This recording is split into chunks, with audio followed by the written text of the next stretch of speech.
when people are willing to open up and share how they got to where they are and what they're doing, it becomes easier because it's the access to information. Right. We're building a kitchen. Baby, it's the access to information. I had no idea what it was like to build a kitchen in Pennsylvania. Every diner and cafe and restaurant you go into, they have been scrutinized in ways that is unimaginable.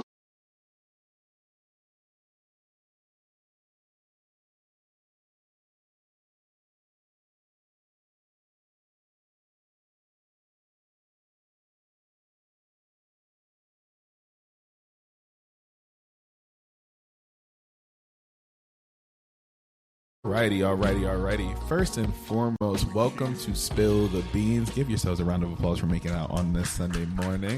Afternoon. I know I'm competing with church and brunch, ladies. I appreciate y'all. My God, it wasn't until afterwards that I realized what I had said yes to. Because do you know him? Do you know him? You heathens. I wait all week to gather with the saints and couldn't gather. We are here. It's going to be a good day. I can tell this energy is going to be fun between all three of us, but y'all too, I'm very excited to have on. And so first and foremost, if this is your first Spill the Beans, this is an event that I do in collaboration normally with my own coffee brand called Leroy's, which is a black-owned coffee brand that is named after my pop-up Leroy. And it's a quick story. We used to go fishing over the summers, and so he would say fishing is a practice of patience and presence. And so my way of honoring that legacy that he taught me is by grinding my beans up, boiling the water, making sure it's heated to 180, making sure I let it sit in a French press for 4 minutes so I can settle and appreciate all the taste and the flavor. So it's my ritual in the morning to be able to honor that as well. You want to say something? I was going to say, did you use a scale to weigh it out? No, I need to get the scale next. You haven't tasted your coffee until you and weigh not it. Until the best. Get your scale. I got you. I appreciate you. You're a real one. And so, but those are the things that really think around, because that nuance, we appreciate that. But in reality, I think it was an opportunity, one, because we use coffee so passively. We see it in meetings. It's always in the background. But what does it mean to take it to the forefront? And so bringing together podcasting, vendors, and then also coffee tasting has been able to do that. So today is not going to be Leroy's, but Coffee Cream and Dreams, a black woman-owned coffee shop over in Fairmount, wanted to sponsor for today's event. So we are going to be featuring black women's coffee in the back as well, which has been really exciting. And then over here we have Dom and Tom. Shout out to y'all as well. So if you need some good staple pieces, you need to create your own capsule. Oh, she said, oh. Please make sure they've been rocking with me for the past year for this event as well. And then so many of y'all who have been coming back time after time. Nigel, you are the true MVP. You have gotten a ticket to every single Spill the Beans possible. And so we appreciate you. You deserve the front row seats. Okay, the front row indeed. It should have said reserve. Right. For this Nigel. is Nigel only. Okay. And so I wanted to give that for those of you who are new to the space. And so I want to welcome you to the space and thank you for sharing your Sunday afternoon with me as well and being in community with everybody here. This is a space for us to knowledge share and truly have a space where we can get to know each other on a much deeper level. But today's conversation is really focused on black women in leadership. And so I have these two dynamic people. And I'm sorry because I know you said compliments, but you're going to get them today. But in reality, for Spill the Beans, I think there is spilling the beans on expertise. Community. Okay. I'm going to take it out. Let me get the coffee off my breath. Give me a second. Okay. And that's okay. Oh, you look like that. Thank you for being a friend. But I wanted to invite you both on because I think what you both drew and bring into our community is one of the most dynamic spaces that I have seen. Sonny, I speak your praises on, like, you have very much so been a huge part of my black joy and how I am able to see the world. Christina, I see you as such a cool possibility model from the documentaries that you have made, from seeing your films, especially like the work that you have been doing, and then also creating the GrindHouse too, and being able to see these different spaces that you have created.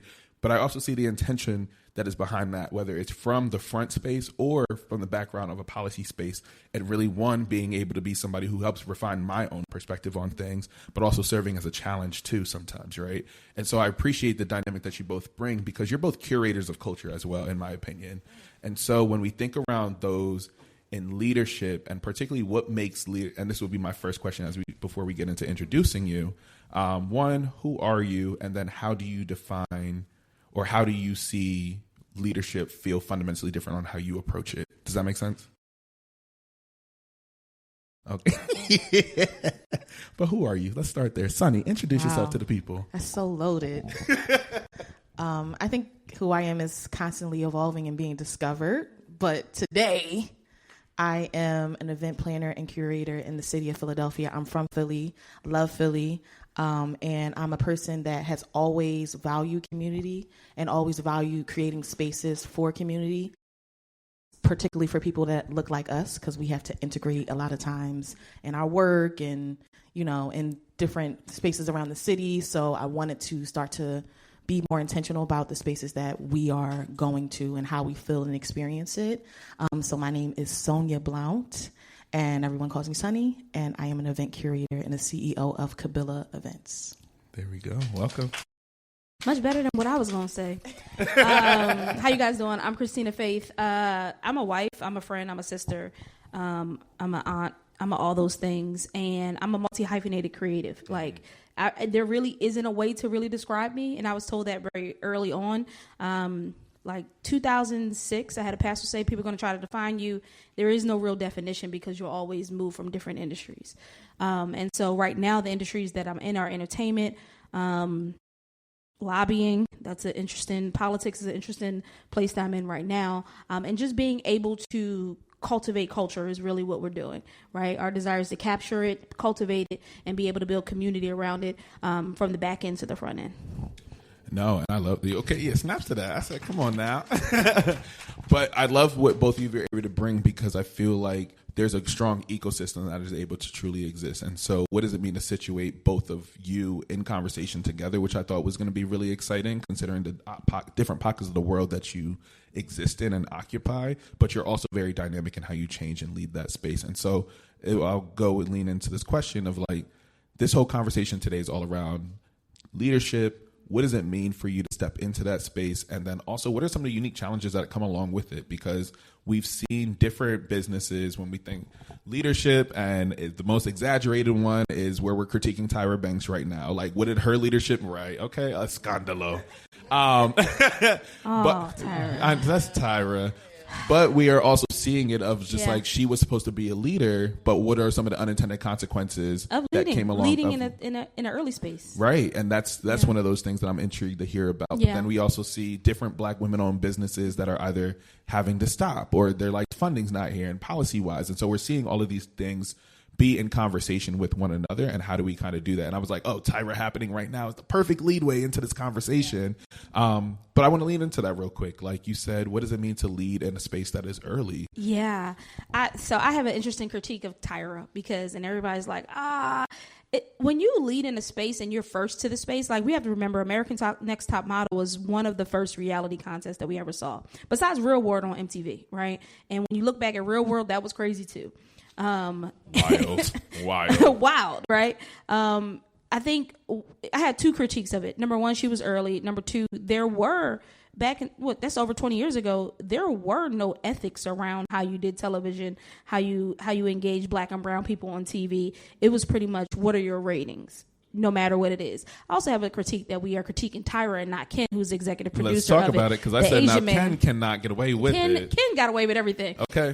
Because Ken was actually the driving engine. Tyra really was the forward facing. Yep. Right? She did have something to do. Kenya Barris got away with.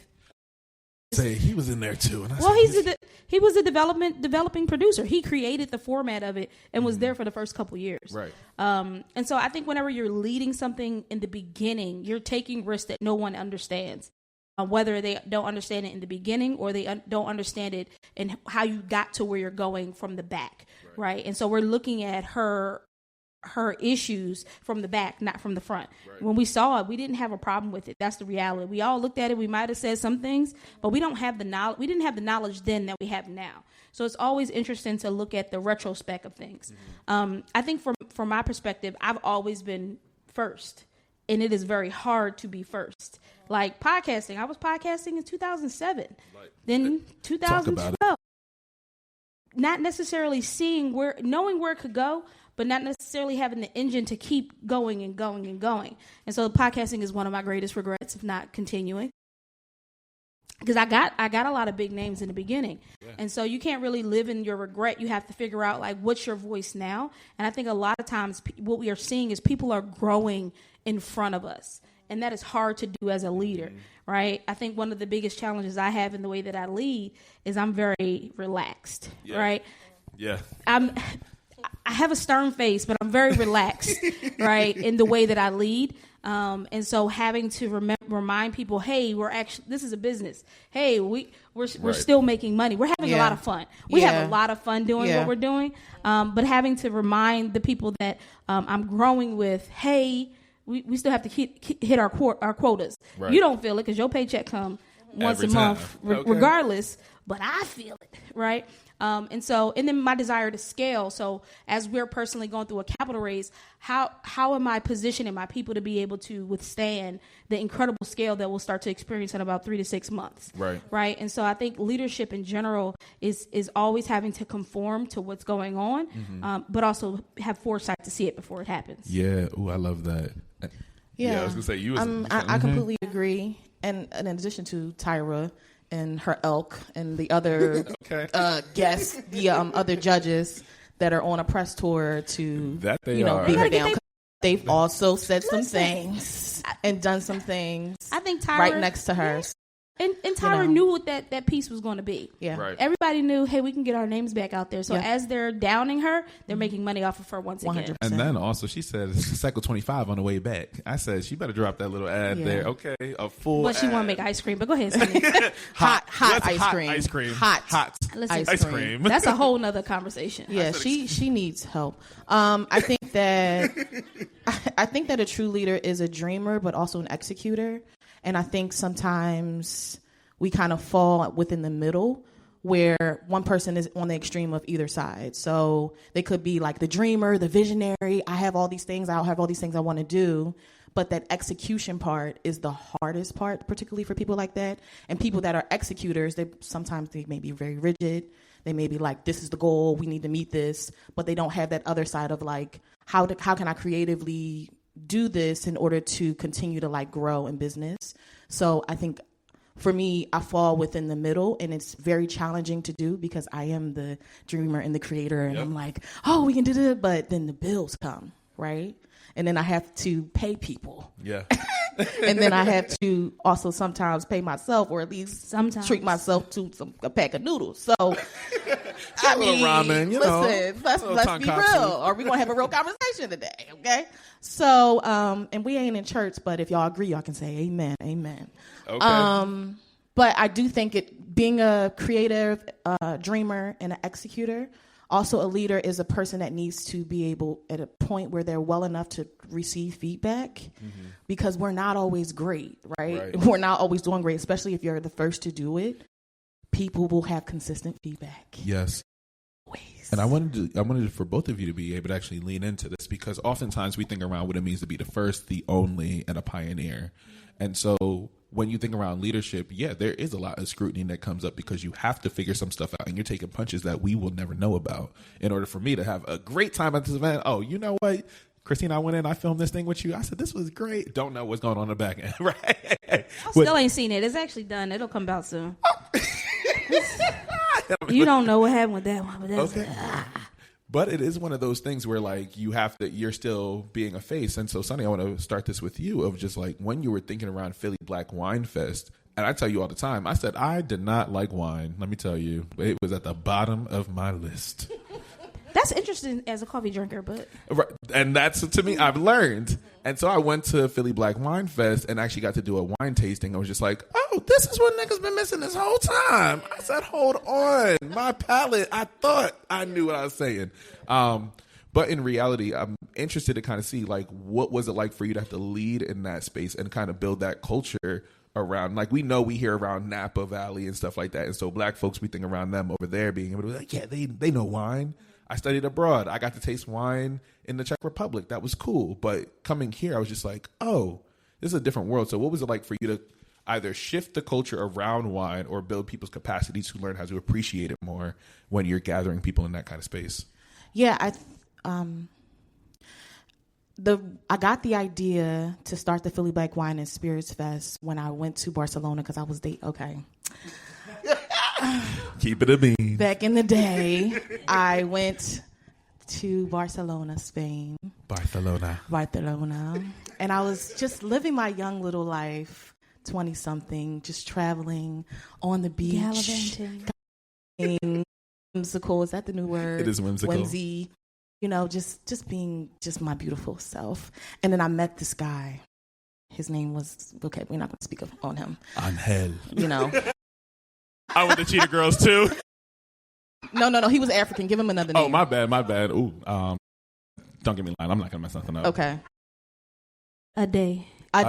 Yeah, a day. I met him, and from that experience, consistently going back and experiencing the culture there, and we went to a vineyard, and it was so beautiful. It completely changed my life, and knowing and understanding that people had vineyards for hundreds of years. It was in the family. There was a whole language and culture around it.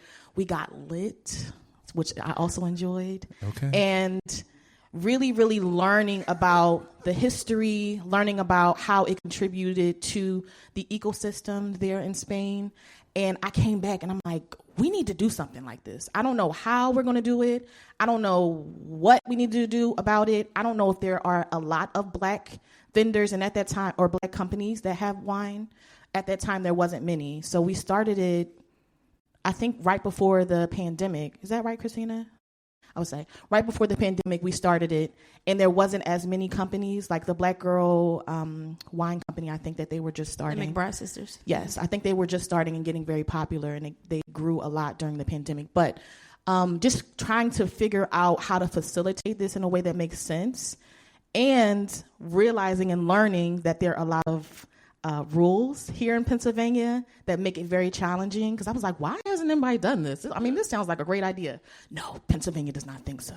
So a lot of rules that make it very challenging.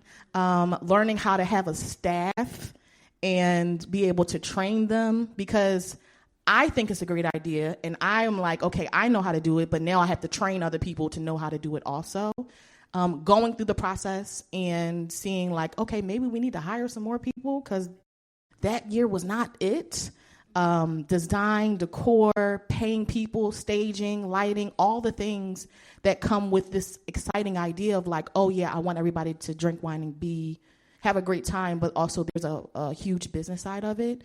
So it took a lot of work, a lot of consistent feedback, kind of put myself out on the table and being open to hearing what people had to say, which is hard, because it's like, people say it's your baby, but I don't think it's my baby. I just think it's something that I do. But it's challenging sometimes because you put all your time, effort, resources, money into it, and you're like, okay, here is what I'm bringing to the world, and they're like, oh, that wasn't shit. I am constantly learning and constantly asking for feedback, particularly in spaces where it's uncomfortable and it's hard to receive, but I have to in order to grow and get better. So I would say it's challenging being the first, but it's rewarding because I have the database in order to continue to grow. And I think that's an interesting piece, though, when we talk around feedback, because I often think that for y'all, especially as Black women, you don't get grace to get the feedback and grow publicly, because now it's just like, well, why didn't you think about this? You should care. The world thinks that Black women have to show up as the backbone, and so you immediately are like, well, if you didn't consider everybody, then you must not be doing it right. And so what was it like for either one of you to be able to answer that is, when did you get comfortable with receiving feedback, and then how were you able to kind of sift through the noise and know the direction you were still going? I think for me, I'm 25 years into doing what I'm doing. Like, if I think about it, when I first did my first event, but I grew up in event and restaurateur culture. Like, that's where I grew up. On top of drug dealing, but that's a whole nother conversation. You are a woman of culture. I need you to know that so much. My family was drug traffickers. But, it's a balance. It's nuance. Duality. And so I think the biggest thing that I learned probably in 2016 was just to ask for feedback, right? I think when we did Single and Anxious, it's a web series that we did. This year will actually be the 10th year anniversary. We're going to bring it back out. Congratulations. We recut it and everything. It was a big learning process because I've been trying to figure out, like, how does the film industry actually work? And no one can explain how it really works, right? Everyone only has pieces of how it works. But one of the biggest thing I wanted to know, because I didn't go to film school, was like, how do you make it better? And so what I started to do, literally just ask for feedback. So I hit up Lena Waithe. Hey, can I get some feedback? She sent me to her team, and they gave me 4 different types of feedback, right? I asked Issa Rae. Her team was really big on giving me feedback and like, yo, this is actually dope, like your growth. And so every year I would send whatever we were working on around for feedback. And so that made us better. I think in our current age, I probably had personality suppression because depending on when you discovered me, right? Because everybody discovers me in a different era of my life. If you discover me in my extremely evangelical phase in my life from 2006 to 2013, 14, I was always online. I was Twittering. I was Meek Mills with the fingers. I always had a video up, those kind of things. But if you discover me probably 2013 on to about last year, I really didn't say much. And I'm trying to fix that over the years and actually say something because it's just easier just to go do it and then show it rather than show the whole process. And so we're working on the next phase. We're going to show the whole process because nobody has ever showed how this actually works. And so I think the way that I handle feedback is like 10%, even if it's bad feedback, 10 to 15% of it's good. Right? Something from that feedback you need to adjust. But then also giving people grace because people really don't know how things work. Right. And so people will be like, oh, the brand should do. And I'm like, that's actually not how none of that works, guys. They can't do that. Right. And so I think just giving people grace because a lot of people, everyone's talking, everyone's speaking, everyone's using their fingers. It's just too much conversation, to be very honest. So you let them have it. And I learned, I went viral a couple times on some political stuff and on some entertainment stuff, and baby, your skin got to be thick. But I learned, just let them talk. Like, you don't have to respond to everything that people say. And I think that has been the biggest thing for me. I don't have to respond to everything that people say. And group chats and your homies are the best place to say those things instead of online. I got a couple people I see, I was like, I got just one guy working with right now. He just became my little brother. I be like, bro, like, did you feel like you had to say that online? He was like, da-da-da-da. I said, people don't need to know group chat. You ain't got nobody you could be in a group chat with. Where are your friends? Where are they? Yeah, and so it's interesting because we're all comparing with each other now. Everyone is comparing everything. And it's like, no, if you're in your own lane, you don't have to look at somebody else's lane. And there's enough space for all of us. There's enough space. But people don't think there's enough space. Like, you think you have to compete with someone else. Like, no, be your own competition. Be the better you each day. And so I think when it comes to people just having something to say, let them. Like, it's great. My team will tell you. I'll be like, it's okay. No, and I do want to second that point about having a circle of influence around you. Because we had an event and it did not go as planned. And shout out to my sis. She consistently gives me feedback. Sometimes it's not asked for. But I will say... So what is your sign? That's your circle of influence, right? They're going to be honest. And we were having a conversation and I'm just talking about all the things, most of which when people give feedback, I already know, right? But you give space for people to provide it. And she was like, sis, did you see the video? I was like, what video? So she sent me the video and I was like, oh God. And how do I deal with this? How do I work through this thing? And having people that are your circle of influence that mean well by you, that understand and have those conversations with you on the back end, that understand the workings of things. They may not know all the details because they're not in the industry, but having people around you that can help to uplift you during those moments, also be honest, and also remind you that you're doing good, affirm you, but like, girl, you might need to improve on these things. Helps.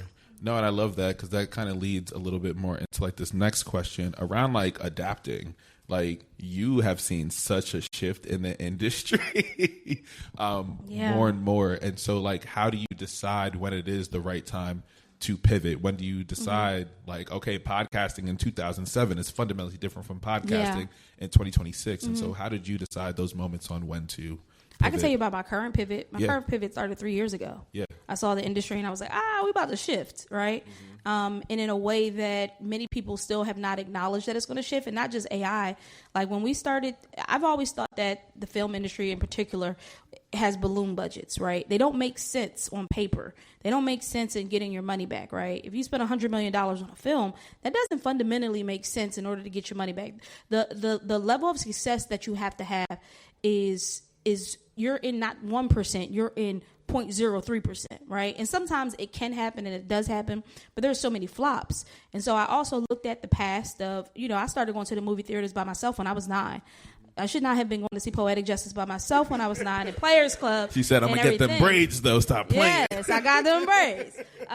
But I think for us, I saw a shift, and I went with the shift. Me and my therapist is more like a life coach at this point.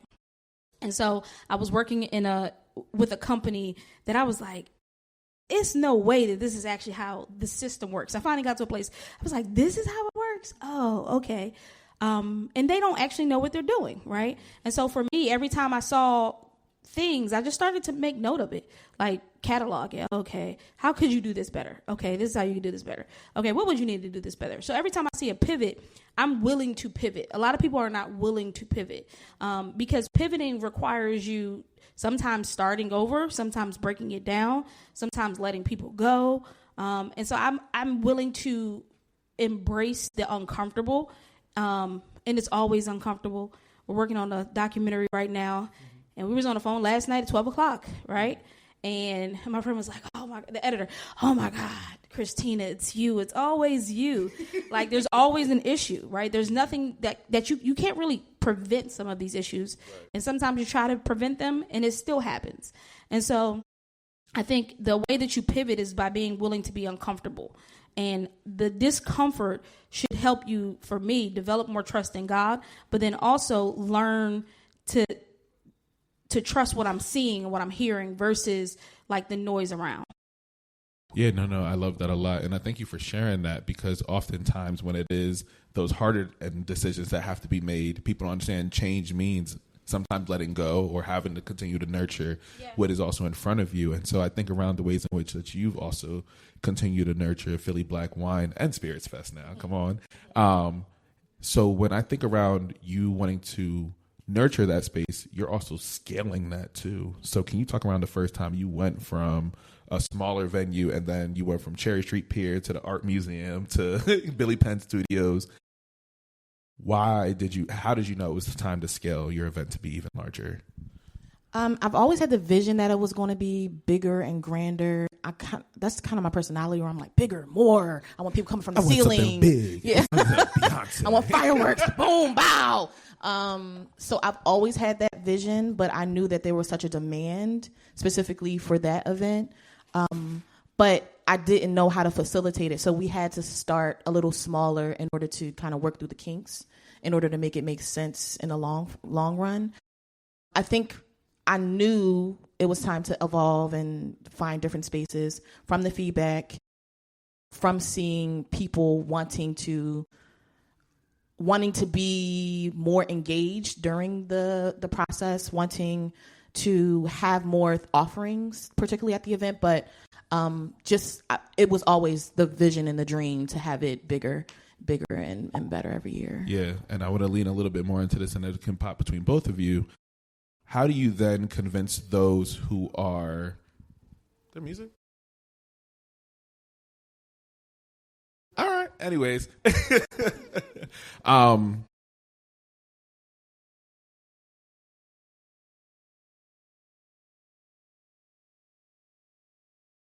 You're right. I said, hold on now. But for y'all, it's also the idea of having to convince people of your vision. How are y'all? Sonny said,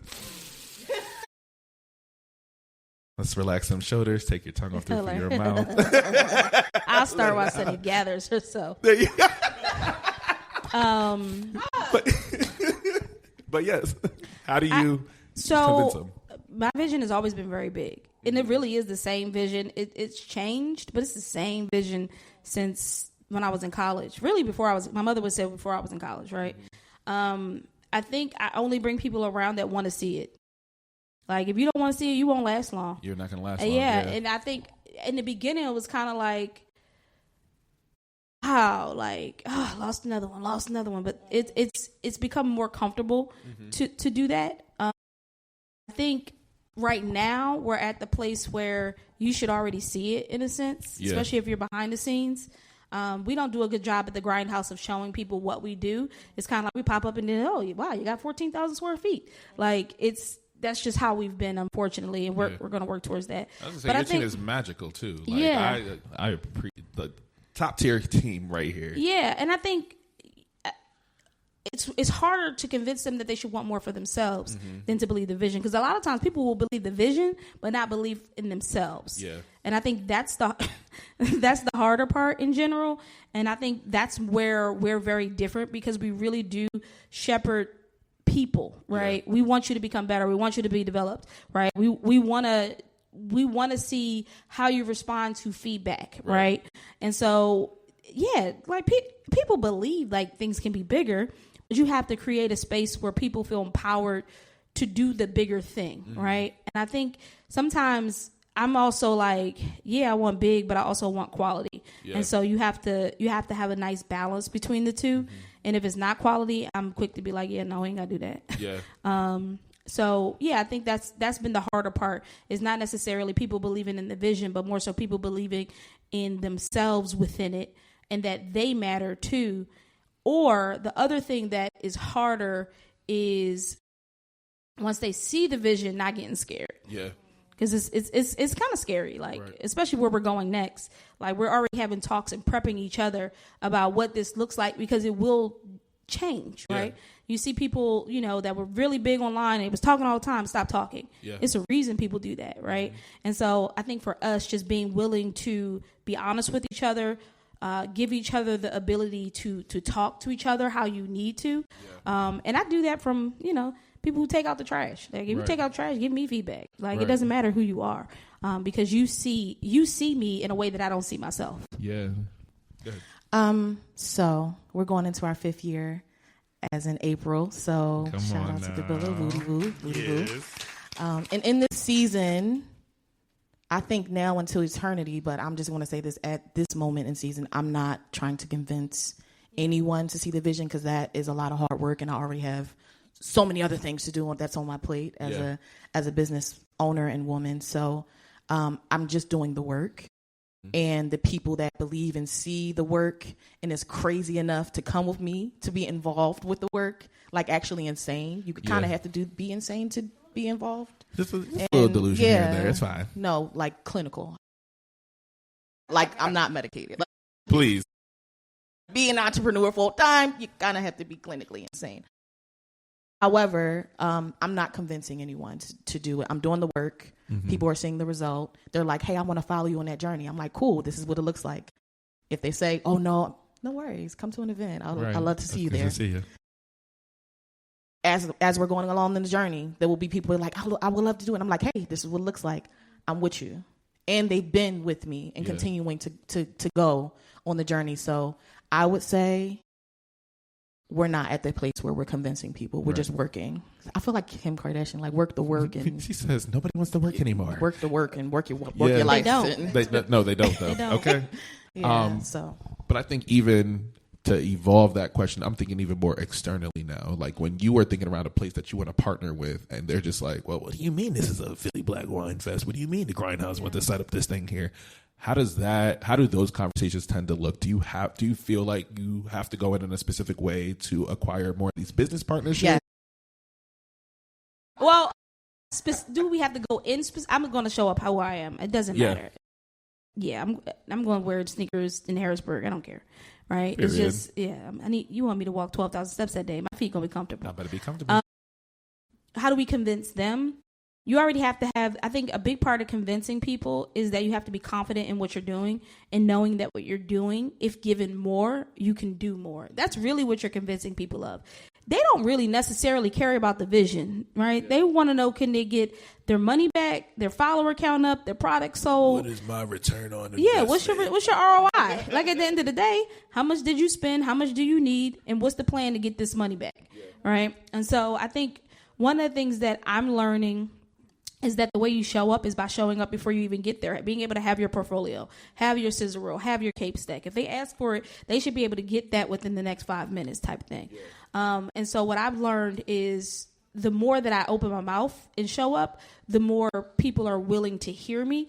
But if you just send an email, you know, sometimes you may be able to, but I think all of that is based on relationships, and not necessarily vertical relationships, but horizontal. Like, who do you know that knows somebody that can get you that meeting or that email? That is more important in how you showed up with them that leads to your greater partnerships. No, and I love that. And I think specifically also for you, you have to partner with venues to convince them. Like, one, how do you identify a venue that you actually do want to work with? And then know that that space is conducive to the kind of event that you want to throw. Because when you think around large events, I know a lot of people, especially some homies in the city, are just like, yeah, we've been throwing an event, it's super successful, but then also the venue tends to be overwhelmed and wants them to scale back. And so I know that's a conversation that's happening with some event curators within the city. Tell too. Him, come holler at me. Oh, you know what? I'll send you his name too. Yep. But how do you navigate that piece? I think that is challenging, because I don't think that Philly is at the place yet where they understand the impact that we have, particularly at people that have these larger scale venues, and working with people that can bring them in a lot of business, a lot of marketing, a lot of benefits. And for me, my team, we talk about this all the time. It always seems like a song and dance, right? Like we got to come in and be like, we got the data, we got the numbers, we do good blacks. I hate that. I literally hate that, because it's a part of like that convincing, where we have to convince them that like, we are not going to tear your up. We are good people. We're going to come dressed up, and but I have the numbers though, and I have the data. So if they are not looking at the numbers and the data, and they're asking me questions that seem to be racially coded and kind of layered of like, oh, well, what did somebody ask me? We had a situation where the venue, the owners of the venue didn't necessarily like our event. They didn't come to the event. They didn't really know anything about it. And we pretty much took up the full space of the venue, because we just be taking over, because Kabila, shout out. Come on now. They didn't really like the event, because they thought that they should have charged us more, because they didn't understand that, like, no, we taking up every inch of this. So the guy says, yeah, I love the event. It was great. But the owners, they didn't like it. I hate when they do that. They didn't like it. They said they should have charged you more. And I said, she's a good lady. Don't charge her more. She's a good lady. And I had to tell them, this isn't any ghetto shit. Wait. That's what conversations y'all having? How did that even come up in the conversation? Why is it that ghetto shit is even involved in the recap of an event that went so successfully? I need you to understand, mind you, when we think about Kabila events, these are niggas who want to dress up in their flyest outfits with a theme and really kill it. And the most you're gonna get is a great runway walk. Like, what are we talking about? Yeah, signatures. So it was interesting to hear on the back end, like, what conversations people are having in regards to events like this, for people that look like me that are throwing events like this, despite the data, despite the fact that it was successful. Like, how is it that you are interpreting that when I'm coming to talk to you, and or when we're recapping it? So I say that to say, I come with the data, I come with the numbers, which is really, really important. I'm not sure how many people are in business. Hey, how you doing? Okay. I'm not sure how many people are in business or want to be in business, but tracking the data and the information, I come to the door with the data, information, and all of that. If you don't see it, you don't understand it, I'm going to back away and find the place that wants to make space for us, and that's it, period. I have very specific questions, and understand that partnership is mutually beneficial. Yeah. Right? Because you want to make your bottom line. I also want to make my bottom line. Right. And if you're going to be scrutinizing me, if you don't have the capacity to hold us, if you're going to have this racially coded language and try to figure us out, and if we're going to be in there, I'm not doing all of that. Right. So yeah, that's where we are now. Yeah. Did you? Okay, I saw it twitch up a little bit. I said, hold on. No, I was gonna say, that's why we went and got the GrindHouse. Like that's why we went and got the square feet that we got. Yeah. Because our reality was every time we wanted to do something, we walking around and you see people's prices. Number one, you're like, why? Crazy. Why do I have to use your food? Like, how come I can't bring my own alcohol if we're not selling it? Things like that. Yeah. And so I think just in general, it's just so important to be able to curate our own spaces. Is really what it boils down to. And we have people who use it that's not black or brown, right? Yeah. We have white people who use it. Right. Very interesting. They come and hey, how you doing? And then Jonna's like, oh, this is the founder. And they're like, huh? I've had black people do that. Like, oh, this is yours? No, it's the person over there's. Like yes. And actually the building is owned by a Hispanic man. And so I just think in general, people have low expectations of us is really what it is. Yeah. And it's not our job to correct their expectation. It's just our job to continue to be great. Yeah, no, that's a word and a half. No, and I appreciate. Okay. Yeah. And I appreciate you naming that piece too, because I was like, your space fits what, 900 people? Some more max, whatever. Probably it was 14,000 square feet total. We probably can fit over 1,500. We just like to say. You see how I try to undersell that? We tried to say 900 just so you don't overbook us, right? Because we also want people to have moving room type thing. And so, but even how we curate our space, we also have a space that is just a creative lounge, right? We'll fit 250 people, right? Mm-hmm. And so just trying to have something for everyone is kind of like the way that we've thought about the process. Yeah.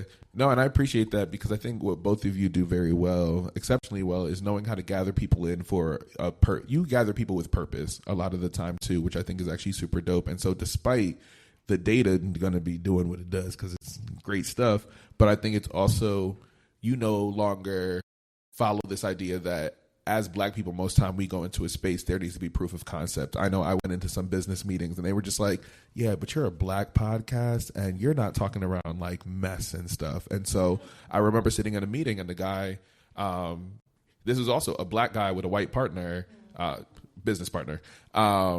And it was interesting because for him, he was just like, he was very clear. He was like, black podcasts are dangerous. You are not a safe brand for us to want to interact with. And so this idea of getting partnerships, if they don't understand how you show up, then they're probably not going to want to be front of ad sponsor or mid-row sponsor and want to show up in the ad space. And I thought that was a particularly interesting piece, because I was just like, if you're calling my podcast dangerous, and well, no, what they're saying is they don't understand how to cultivate the black audience. That's all they're really saying. Yeah. Because when it comes down to it, black dollars are spent more than any other dollar, right? Besides the Christian dollar. Right. The Christian dollar is probably the number one audience that is not cultivated, right? Because Christians buy things as a community, right? So if you go and you like, oh, I went to such and such, they gonna go to such and such. Oh, I went to the movie. Like Passion of the Christ was the number one selling movie, mainly because people went in droves. Yeah. That's why Tyler Perry won't change his audience, right? I was going to say his audience. His audience is his audience to the Christian audience. Yeah. So if you understand the black audience, it's easy to cater to them. But that's why it's so important that we have people in the black marketing space in these companies, right?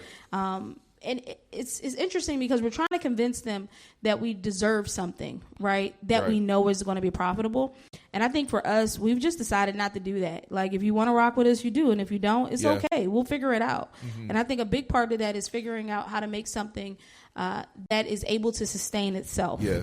Right. And that the marketing dollars just only help scale it. Right. But can it exist within itself is really the question every time we do something. It's a strong infrastructure. I thought it's hard. It's not easy. Right. Because you gotta be willing to take less in order to do it. Yeah. It's a timing thing too. Yeah. Because sometimes it's just not the right time for that type of investment. So and it's not the right time until Trump get out of office. So. Or until I think one more year, because at the end of the day, the black dollar is 13%. 13% is generally people's profit margin. Right. And so once people realize their profit margin is not where it needs to be, they'll go back to the audience in which they left. Well, that's also, or they'll bankrupt. That part. But I thought that was interesting, because did you see the conversation with the owner of 14th at Park in DC? Mm-hmm. And he was sitting there. He was just like, the dollar is where black people are at. So we had to make it that night because he realized white people don't drink at their club. They are doing drugs. So the drug dealers in the club are the ones actually making the money, and white people are getting a bunch of water. Whereas like when black people come, it's bottle service, it's grabbing all of this. And so he was just like, yeah, we understood to make Thursday, Friday, Saturdays for black people because that's what's going to actually keep the business afloat. But which I mean, and I black would people say, stay in one place. Black people stay in one place. Yeah. White people bar hop. Yeah. So there's a difference between getting relaxed, not really going anyplace else, especially if you got food. Right. Black people stay in a strip club all day long. Great The reality is that the food keeps them there while they're getting their drinks. And so you have to understand how audiences move in general. Right. What's their motion and their flow? Yeah, and I think it's on us to like create that infrastructure now and go back to the table if and when opportunity presents itself. Go back to the table and be like, okay, y'all kind of played us during this regime, and now you're coming back like, hey, hi, welcome back. We got money. Hey, blacks. So if they are coming back to the table. And we are having conversation, I think it needs to be a collective conversation because a lot of times we're at the table alone. And I know it's really important for us to move more collectively and creating that infrastructure now where we all can come to the table and say like, hey, thank you for coming back and understanding the value now in this season. This is what we want. This is how it makes sense for us. Yeah, good. I think that's a great approach as well. I think the other approach that we're taking is we're going to get black funding from black folks. Okay. Right? Because the reality is when you think about brand sponsorship, really what you're asking for is funding. You don't have enough money in order to profit, in order to be profitable, right? And so for us, the reason you go to a studio is a bank, right? You're getting a loan. The reason you go to a music record label, right, is because you're getting a loan. And so a lot of times we don't have the infrastructure within ourselves to even go get the loan that we need in order to be profitable. And so like when you think about restaurants who launch, they either launch within a restaurant community that's funding it, right? And then the chef goes, finds the funders and they partner together and things like that. Or they're able to go to the bank to get the loan. The real issue always will stem from our ability to be able to break that $3 million ceiling of a loan so that you no longer have to use your personal credit. And I think a lot of times we don't have enough conversations around the fact that no one is actually using their own money. Right? We think they are, but they're actually, everything is equity investment at this point, right? And so you have to be connected in order to get the equity investment in order to be able to do the thing, or you'll have to rely on the brands. Because the reality is if I go get the equity investment, the brand is going to come because the brand knows I have money to spend now. And not spend necessarily for them to make money, but to spend so that they can invest because they know we're going to have to go make money. Right. Oh, that was y'all wrote that down? It's okay. No, but I appreciate you naming that point too, because I think so often we have this illusion of where leadership is at and funding is at and financials are at and how we link around these negotiations. But so often you're like, no, I do not have my own personal money to be able to do all of this. Are you crazy? Yeah. But I think I thank you for naming that because it disillusions people, right? I just started asking questions. Yeah. Like, I have been paying cash to buy equipment until 2022. Yeah. And I had asked a question on a forum, and Adam over at Lightbulb, amazing guy, he responded back. He was like, Christina, you've spent so much money with me. Let me know if you want to know how I do it. And he told me how he did it. And I was like, this is about to be the easy, because my statements and everything, I had my taxes and everything. It was the easiest money I ever was borrowing, right, in order to do it. He was like, don't use your cash. Yeah, you'll pay some on your interest, but you're going to charge your clients that to use the equipment anyway. Right. And so I think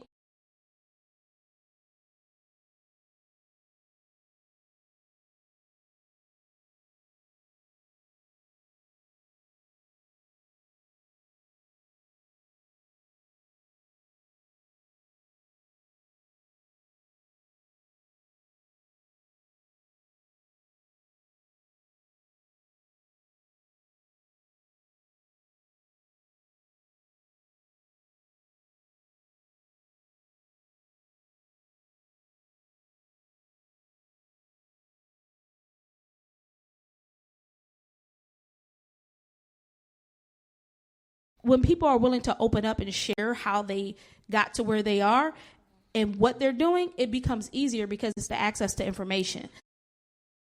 we're building a kitchen. Baby, it's the access to information. I had no idea what it was like to build a kitchen in Pennsylvania. Every diner and cafe and restaurant you go into, they have been scrutinized in ways that is unimaginable in order to have your kitchen. $7,000 for architectural plans. I said, what?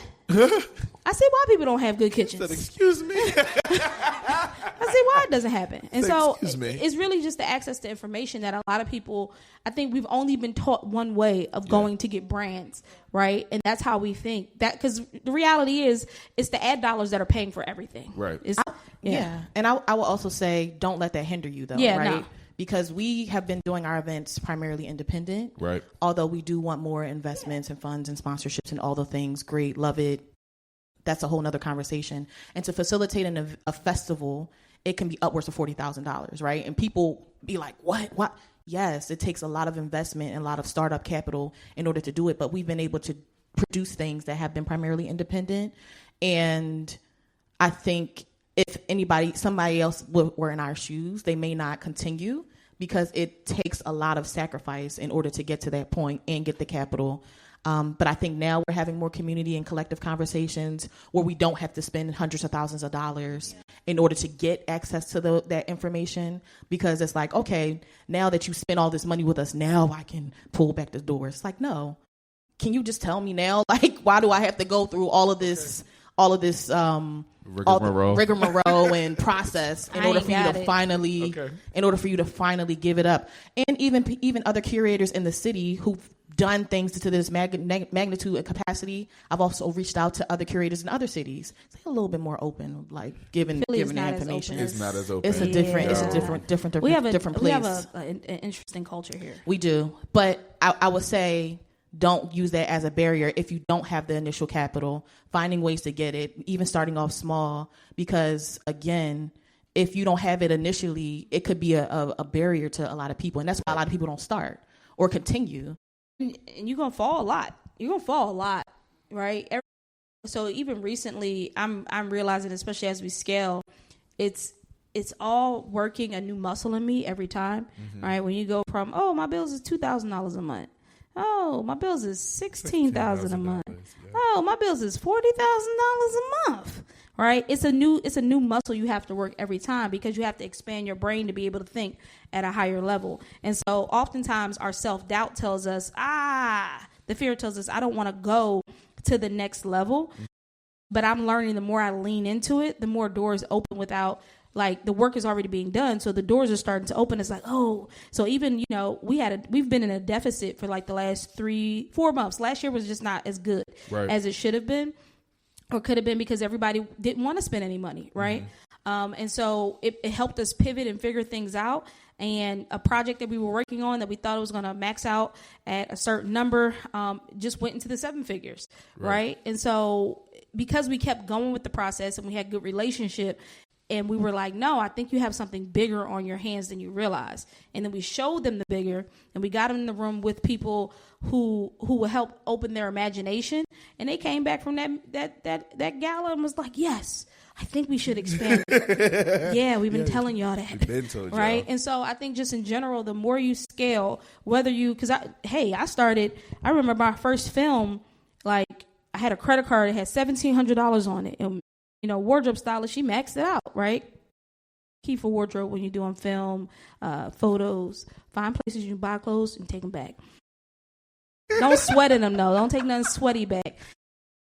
Because I was trying to figure out, early on, I was trying to figure out how people get all these clothes. Clothes are expensive when you think about putting clothes on so many people. And I had a stylist at Nordstrom. He was like, they buy them and take them back. I said, golly. Is this being recorded? Huh? Is this being recorded? It is recorded, yeah. I don't care. You can say that? Is one of the best. All right. All right. Well, some of them know it. Nordstrom's has one of the greatest returns, right? Yeah. Because they want, if you're shopping, Nordstrom's is probably one of the best places to shop, because they're normally ahead of the curve when it comes to clothing. They still get the newest stuff, and they know that they have stylists. Normally, you get a stylist letter, you write it, and then it's clothes on loan is how you're supposed to do it. We ain't had no money. We was just buying and taking it back. Now, our stylists, hey, can you write me up a letter? Sure can, right? Learned something new today. Yeah. I didn't know that was a thing. I didn't either. And she was like, yeah. She was like, I was, buying stuff, and the people from Creed was returning like 10 of the same pair of jeans. I said, my God in heaven. But you learn things as you go, right? That credit card was $1,700. Overnight, it got an increase of $3,500. And I was like, oh, we can continue, guys. Here, go. Keep going. Go get the food for tomorrow. Right? And so wherever you are in your journey, just know that that's just that moment in the journey. Mm-hmm. And we often look towards where we want to go rather than understanding that the most important time is the moment in the journey. Because I've learned that every single step is a step that I needed to where I'm going. Yeah. So when something comes up, it's like, oh, we encountered that already. All right, we're ready for that next moment. Right. And so as you're scaling, you can't let your lack be the thing you focus on. Yeah. You have to figure out, like, how can I do it? Yeah. Right. I've had people, I remember when we were doing Single and Anxious and we were doing premieres, the first place we did at Temple, and it holds 200 seats. We sold that out. Yep. In no time. People were standing on the walls, and it wasn't that good. People was on the walls like, oh, y'all did something. But they believed in it. Yeah. The second time we did it, we learned from our mistakes, and it was like, yo, this is good. We went and got a sound stage and sold that out. My friend was like, you having a church service? I was like, no, sir. The third time, we went and got another sound stage that was bigger, and we sold that out. And so all of it was by faith. It wasn't like we had money. I was still working a regular job. Everybody was working on weekends. And you figure out, like, if you're passionate about it and you have an opportunity to do it, everybody didn't get paid. No, actually, nobody got paid. I gave you a reel. Yeah. Every time you came, you can get a reel from me. Here go the footage. You got proof of concept. Right. I'm going to feed you well. And so I think just in general, wherever, listen, I'm going to make sure you eat. If I ain't got no money for it, I'm still going to, even if I got money for it, I'll make sure you eat. And so you just figure out, like, what's worth it, what's worth your investment and your sacrifice, and you just keep going, right? Yeah. I'm one of the only people that I know when I started that's still going. So, and it's very interesting to look at the people who was getting work is a lot. I'm a woman. I didn't get a lot of work. Yeah. Especially because my industry is led by men. Mm-hmm. I've still never been on anybody's set. And so, ever. So, yeah, I think just in general, you just have to keep going. And I want to add to that, do not count out the collaborations that you build and doing those being in those collaborative spaces, because we were able to succeed because we would be like, okay, we don't really have the money for the photo booth, but we're growing, you're growing. Do you mind exchanging value in effort for us to grow together? Mm-hmm. And we still work with those same people today, and they are continuing to promote us. We continue to promote them. If there are opportunities that come, we speak their names in rooms that they're not in. 77? Yeah. Be doing the Shout out to them. Okay, yeah, we're going to give them a name. Yeah. Shout out to them. But, I mean, that's just an example of when you build those relationships and y'all have a value exchange. It's like, I see the value of testing out my product, of being present in your space, and knowing that people are going to use it, they're going to see it, and I know that I'll probably get business out of working with you. Right. So I'm able to see the value of collaborating, and I'm like, cool. Because it is valuable, and we don't have it right now financially, but we can offer other opportunities for us to grow. And I love that. And enjoy those moments, because those end when you get money. I'm be honest, it ends, right? Because people be like, hold on, so we getting paid now. As soon as you start paying people, that ends. It really does. And I wasn't ready for it to end. Yeah. And I'd be like, all right. Listen, can we agree to 2-3 passion projects a year? Right. Look, okay. Yeah. So because the reality is once people are used to, in our industry, everyone on set or everyone in our production is paid more as far as events and stuff, only because we do production, right? Yeah. And so everyone is between $250 and $1,250 a day. Yeah. Right. And so when people are used to getting that, when they come to you, they think they're gonna get it. Right. And so you have to be. Jana laughing. Baby, don't nothing come quicker than the invoice. Okay. And so that's my growing joke, right? Yeah. I be asking for work. Hey, you do this, do that. Quiet for a couple hours. I'd be like, hey, I need your next invoice. That thing come in less than 10-15 minutes. And so I think just in general, you have to know that as you grow, the opportunity, you I won't say you lose the opportunity. I'll say they become less less of how you do things. And you have to be willing to change your mindset with it as well. Because at that point, they've now grown as well. Yep. No, and I love that because you both set a precedent where people are like in space having to grow with you, but also you have to revisit that relationship and what that dynamic begins to look like. Because I know that's something that both of you have talked around extensively. I've been able to bear witness to, but then also just being like, you both did that expertly too. And again, it might take some time to get there, but from the outside looking in, I say, y'all did that well. And so I'm going to open this up because this isn't just a dialogue amongst the three of us. It's also a dialogue amongst the audience too. So there's a reason you may have been drawn to this particular event, but I don't have all the right questions to ask. Is there anybody who has a question of anything that we have talked around, anything specifically around leadership, something you're like, hey, can we lean into this a little bit more? Or something you're just in general that you want to ask? Feel free to come up and you can have the mic if you would like to. If not, you can just project. Or you can repeat the question. I can do that. Do that. You're real.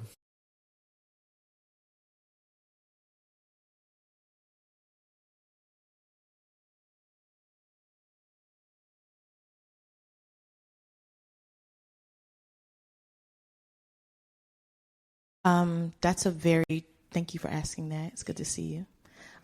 That's a very challenging answer for me because my mom was diagnosed with stage 4. She's healing from stage 4 cancer almost 2 years ago.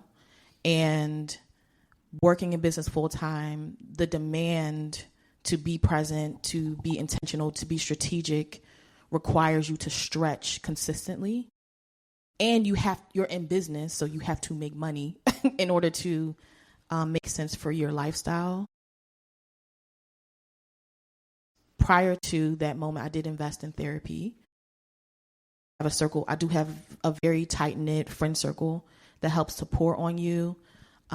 And I didn't do it well, right? So I would say in retrospect, I should have either taken a break and figured out a way to still operate my business, but on a smaller scale. I should have made time and space for that. And life is always going to happen, but having a therapist, having a close friend group, having a stronger prayer life in order to feed my soul when those moments were happening, spending a lot of time in the hospital and feeling bad about it because I wasn't showing up in my business the way I knew that I could. I just didn't have the capacity, right? So building those infrastructures, just in general, knowing that something will eventually and might happen, I think I would have done a better job at that. Investing in my health, because also in caring for someone else, and I'm not sure if any of you have ever cared for a parent or for a grandparent or for anyone in your family, that also takes a lot of you too. So I would have, and I would encourage any of you that are caretakers or et cetera, to invest in your health, if that is on a smaller scale. Those small things I should have done in retrospect. I'm getting out. I think that now, in full transparency, I can see the light now and the sun is shining, but it took a long time to get there and people won't understand, right? It's even thinking about when you are working for someone and they're like, okay, cool, you grieving, that's nice, but you gotta be back in 72 hours, right? If that. And I needed to make space that like, okay, no, now you're the person that is running this thing. You're grieving for whatever reason. You need to restructure your life in order to support the season that you're in right now, because I kept running, even though my tank was empty. So again, being around friends, people helping to support, but also making that space in anticipation of life will happen always. So thank you for asking that question. And yeah, God is good. We present, we thriving. And please pray for my mom. She's getting to the end of her treatments. Mm-hmm. I think she has 1 or 2 more. Mm-hmm. So, and she's a fighter. But yes, I would say making those incremental small changes in your life right now in business in order to support you whenever life happens. We lost 4 parents amongst all of us in a 6-year period. And then I also was involved in a home invasion Airbnb situation 4 months before my mother passed. I think for us, because I was already in therapy and my nervous system had been shot already, the tools were already there, but being willing to use them. I've had a practice of journaling and prayer and reading scripture with a cup of coffee for almost 20 years now. And that has been a ritual of me meeting God almost at least 3 to 4 times a week. And then also adding meditation, just breathing meditation, 10 to 12 minutes a day, radically changed my brain. And not being willing to lean on vices, but hey, let me go work out. Let me go move my body. Moving my body was really imperative during those times because the body holds grief. At around the same times every year, that thing show back up, and she don't care what's going on. The body keeps a score every time. It really does. Yeah. And being willing, marking it on the calendar was something that I needed to do because it shows up a little bit before the time. So me and my therapist identified that because I was on my way to film, I think, Kenan Thompson and somebody else that weekend. And next thing you know, I'm literally on the pier in New York the day before crying. Like, why am I crying? Oh, it's grief. So being able to identify those things, I think, and steward yourself in the midst of those is really important.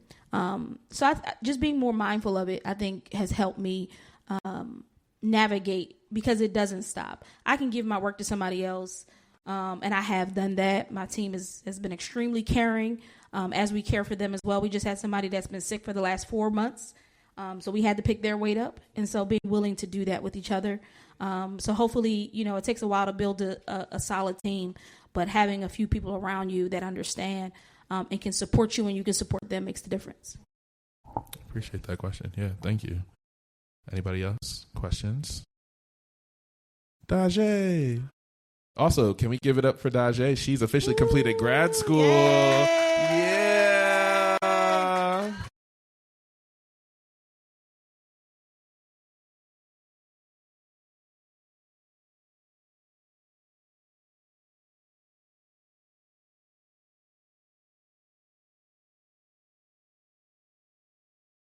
3 pieces of advice that Sunny would give her younger self. Well, I have so much advice to give her. She was a mess. I won't necessarily note my first event, but I would say either my second or third event, which our illustrious Dr. Afia attended per my invite, and she can give you all feedback from that event offline. But I would say the 3 things for running an event, I would, 1, go in asking the right questions because, you don't know what you don't know, but I should have done a little bit more research just to know what questions should I be asking venues or vendors, what are the things that I need, and just kind of looking at what other people are doing. What are the things that I need in order to make this successful?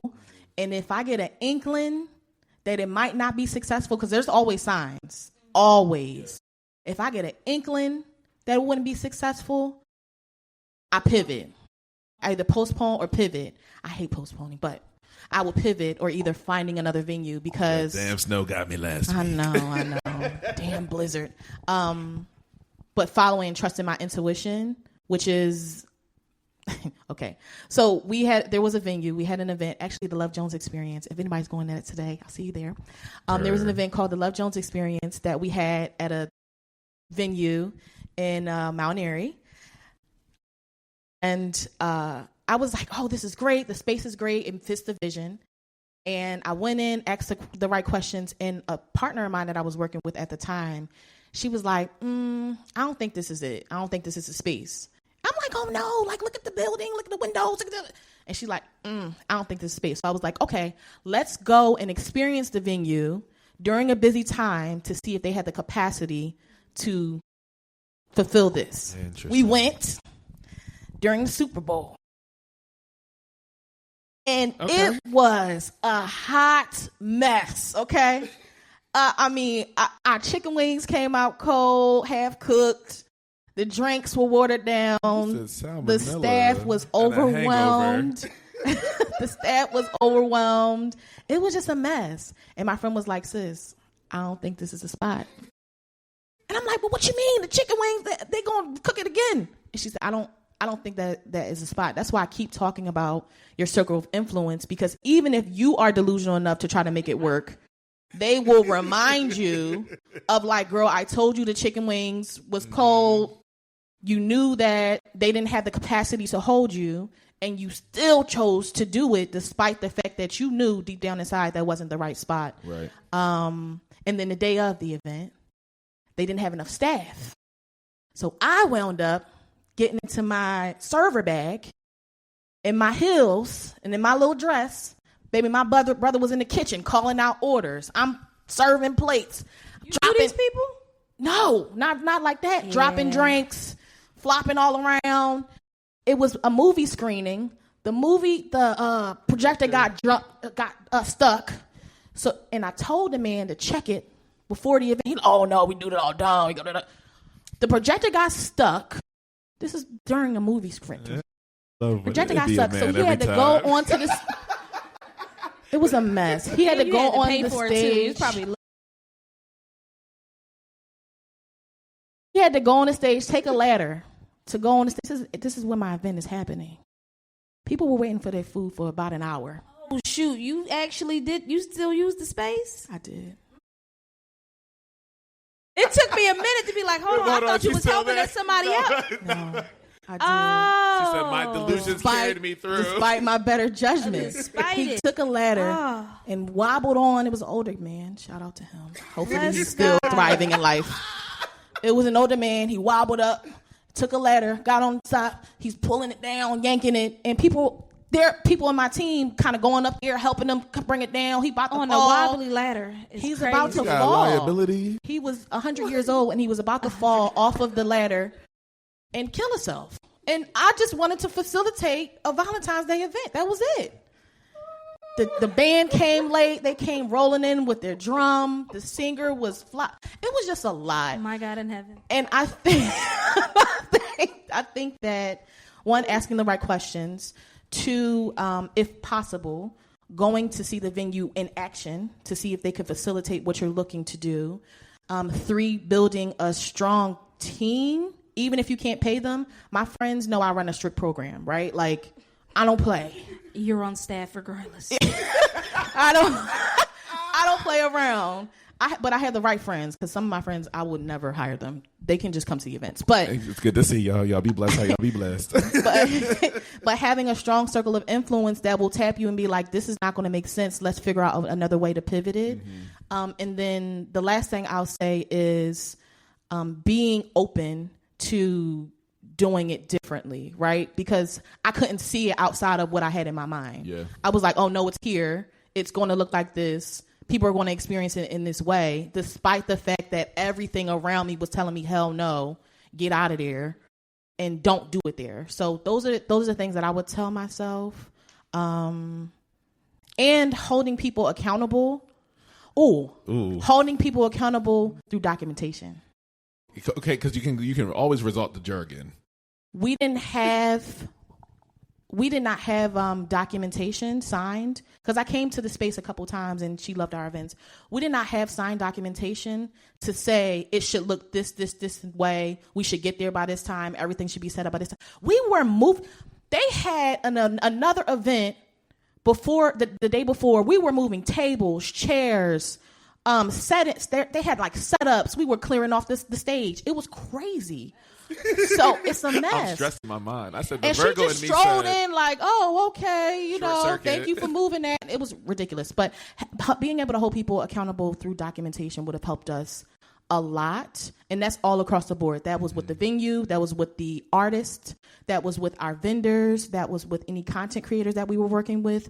All those things all across the board, because I can't hold you accountable to something that is not written down, right? So for sure, get everybody to sign something, even if you have to make that shit up, okay? Honeybook, HONEYBOOK. They have a template where you can use, and you can act like a lawyer reviewed it. Gemini. And you can use ChatGPT and Gemini. use ChatGPT and get them to use the jargon and include a timeline. Also give them a timeline for them to sign it. include a timeline where things are going to be, when things are going to be produced or facilitated. And if you need, I like Honeybook because you do have to pay a small fee, but they'll send a reminder. If people owe you money, you can tap it to send a reminder to them. Period. And if you owe people money, you can also use that as a resource too. So I definitely say Honeybook. No, thank you. Ooh, that's trauma. No, Is that traumatizing for you you? said it took right back. And then we have time for about one more question. Oh, okay, we got two. We'll knock it out.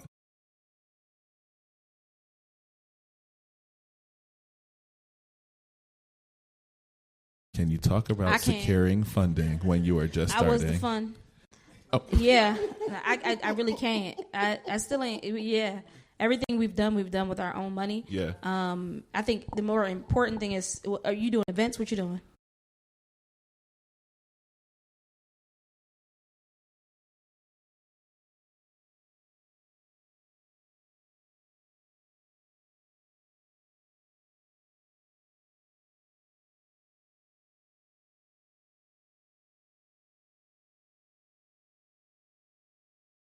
I would say use your phone. That's your funding, right? When it comes to your designs, pre-orders will probably be your best thing, right? Mm-hmm. So the issue with funding, specifically if you're going to a bank or even going to a brand and things like that, is they want you to already have been doing it. At least the bank can give you a credit card in your first year type thing. Bank of America is really easy at that one. Securing your EIN, your DUNS number, and making sure that your corporate articles of incorporation are right. You could do that now with AI, to be very honest. I think the most important thing is just to start, right? Use your phone, even if you don't have original pieces. If you're redoing some pieces, put your friends in them, take some photos of it, and just start developing a portfolio where people are seeing you work, so that when you launch your first pre-order, people will buy it, right? I think that's the most important thing. Don't think about your limitations. Think about what's in my house already. What do I have already that I can work from versus what don't I have? Because I think sometimes the what don't I have causes us to think that we have nothing when we all have something that we can work to get where we're going. Yeah, and to add to that, I think community funding helps too. So if you have an initiative and or idea, you can put it to your community, create a GoFundMe or whatever the case may be, and get some type of collective economics going, because sometimes friends or people on social media will support you will support your proof of concept before like a larger bank would. Once you go in 1 year, you've done it, you have the data, you have all the information. I think community banks help more often than not, because they'll have some lending opportunities. The Women's Opportunity Resource Center or some of the CDICs. Yeah, and I would say also the Hispanic Congreso. Mm-hmm. So Congreso, because their resources are easier to get because they're so isolated. Yeah. And going to events that are centered around fun, their face known, and they can get familiar. But I think right now, as she said, just start to your friends in order to help with the community funding. But, and like I said earlier, utilizing the value exchange. So if you have friends, although it may cost $500 for a photographer to cover something, they may be able to give you either a deal, or they may be able to be like, okay, well, can I use this for my portfolio and we can exchange this? It's not going, like she says, it's not going to happen all the time. So take advantage now that you knew. Cody, you can use this for your portfolio, by the way. He's already been doing it. Community. Cheers. Okay. Oh, and I appreciate y'all being able to do that too. And then Erin, yes.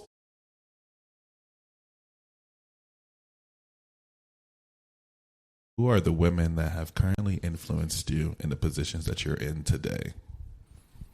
Issa Rae, her portfolio is crazy now. How she's looked at her portfolio and said it can't just be film. How do I keep developing?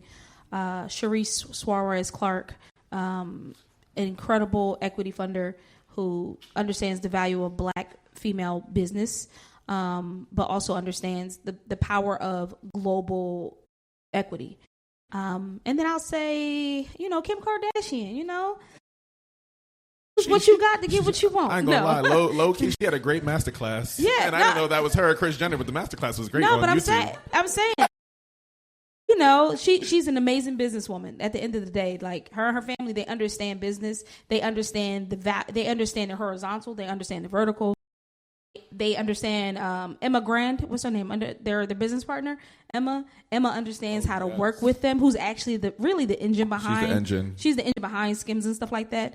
I think just in general, I don't necessarily look at women. If I'm going to be honest, I look at moves in general. Like who's pivoting. And Mark Cuban, he's a pivot master, right? Mm-hmm. Who's pivoting and what can I learn from them? I also learn from people who do it really wrong. I think that's really important to see people's wrong moves so that you can learn from them. My mom, for sure, because she started off, she is still an entrepreneur, but she had us out on the street selling lemonade, peanuts, water ice. We went with my auntie, we were selling bean pies and strawberry cheesecake and all this stuff out on the streets. I think it was illegal for them to have us doing that because we were young. Child labor laws, it's fine. It was actually illegal to sell the peanuts without the permit. So yeah. Should have not been knocking on doors of strange humans to sell peanuts. But I would definitely say she taught me the basis for how to run a business. And I think that now I have the opportunity to elevate the knowledge and information that I received. She taught me the value of discipline and hard work. And then I would say Issa Rae, but on Insecure, because she started off with We Got Y'all, and then she became a multifaceted event planner. So I'm like, I love that for you. She said, we going to blow CC, okay? I was like, I love that. And she was trying to convince other people to be involved, all while having like life and a partner that wasn't producing and sleeping on the couch. So I think that Issa Rae, and specifically Insecure, was like, okay, girl, you can do that. I can do it too. She said Issa D, not Issa Rae. Issa okay? D. Do we know Issa the character? It's a different. Okay. Yeah, for sure. The whole time she was like, that's not my character. No, and I want to, shout out to the audience for showing up, and thank y'all. Give yourselves a clap and a round of applause. And y'all look good. Okay. And then also I want to give a huge thank you to both of you. One, thank you for kicking off. Shout out to Women's History Month. So shout out to the women in the room. Okay, yeah, thank y'all. Okay. Black History Month Part 2, because they tried it yesterday and said, we extend for at least 3 more months. Stop playing the rest of the year. Okay. But I do want to give you both your flowers and really just thank you for, one, sharing this space and sharing your time with me, but also really just being an inspiration to so many people who get to listen to this as well. It's funny enough, on the podcast, the women episodes are always my most listened to episodes from an audio perspective. Because we are the most starved audience, guys. Every single time. We're like, we want to hit the black male, Gen Zs, and millennials. No, black women are the most loyal of your fan base or customer base. I learned that very quickly. But in reality, I think both of you are cultural institutions within this city. I think both of you have been innovative in so many different ways that have just brought not only just joy, but also learning. So I get to be a student of you both, but then also just being able to see you out and just share time and space with y'all too. So I'm glad that this audience was able to experience y'all the way that I get to experience y'all, but also just lending time for y'all to just be able to speak to one another. I love being able to watch you both in conversation, and that was one of the coolest things ever. And so thank you both for lending that time, and please and shout out to you. Oh, thank you for creating this space. We would not be here without you. Political and being consistent. Oh, okay. Hello, on a Sunday at 11 o'clock in the morning. You know what? God, we're gonna announce a new event. It's gonna be called the Dark Roast, and we're gonna have that be at night. So anybody who knows, God. Anytime after 3 o'clock, so the churches and the brunchers can still come. You know what? Okay, so maybe a Sunday evening. Yeah, maybe. Okay. However, if anybody knows a tequila that goes well with an espresso martini, that's who I need next. Okay, if anybody knows. I'm trying to, get into the nighttime space. You feel me? No, but in reality, thank you. One, let them know about what you have coming up and where they can follow you, because I, too, will be at that Love Jones event tonight, and it's going to be a good time. I had a great time last year. We're going to have another You are time. a good time. That's the one thing about you. You're going to be a good time. No matter what, you give me space and loud music, and don't give me a mic. She did that for Philly Black Wine and Spirits Fest, and I said, you got to take it away. She said 7 minutes. I said, you right. Wrap it up. A strict program. But please let the people know where they can find you. You can follow me at Christina Faith or at the GrindHouse Inc. For any of your event needs, we are available. Production needs as well, we are available. The grindhouse.co. You can follow us at Kabila Events. That's K-A, B as in boy, I-L-A, events with an S. Tonight we have the Love Jones Experience. It's sold out. It surely did. And it sold out quick, too. So congratulations. But after that, we do have a Rose Day party on a yacht. So that's happening in May. If you are looking up for a gig or a job, part-time situation, we have a hiring happy hour happening in April. So just follow us. Stay connected. We do the Culture Fest. Those tickets are now on sale for pre-sale for $15. A whopping $15. And it's a time. I missed the Rose Yacht Day last year. It's a time. $15. So take advantage of that. And then we had the Philly Black Wine and Spirits Fest that's happening in September. So we have our calendar. So mark your calendars for the things. All right. Outside of that, thank you. Thank you guys for coming. Yes. I thank y'all. Please, Dom and Toms, please make sure y'all shop, get something really nice, finish out that coffee in the back from Coffee Cream and Dreams. Thank y'all. We can chat for a little bit and then be out by 2:00, y'all.